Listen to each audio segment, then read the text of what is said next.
Programang ito ay rated SPG, striktong patnubay at gabay ng magulang ang kailangan. Ang dahilan kung bakit hindi tinuluyan ni Tanggol si Rigor ay pinakinggan niya pa rin ang pagmamakaawa ni Marites na wag patayin si Rigor.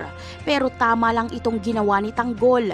Ang importante ay naparanas niya kay Rigor ang sakit na pinaranas nito sa kanya.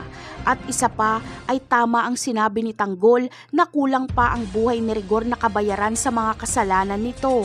Bagamat buhay si Rigor at agad siyang makaka-recover, pero malaki ang pagbabago na mangyayari sa kanyang buhay dahil puro kamalasan ang kanyang sasapitin.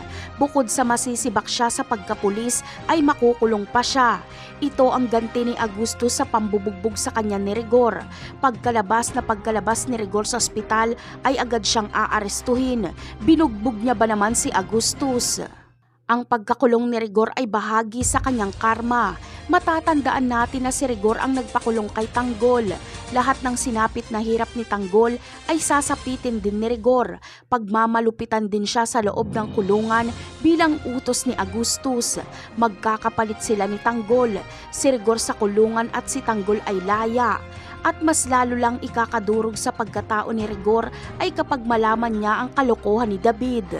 Sa kabilang banda naman ay tuluyan na ngang naging hitman si Santino. Nahubog na siya ni Lucio kung paano pumatay ng walang takot. Mas pagkakatiwalaan siya ni Lucio at gagawin ka ng kamay. Kaya kakainggitan na naman siya ni Edwin. Pero mas may tiwala si Lucio kay Santino dahil iniligtas nito ang kanyang buhay. At isa pa ay tatayang turing sa kanya ni Santino. Napakarami pa nating dapat abangan sa mga susunod na episode. Paalam!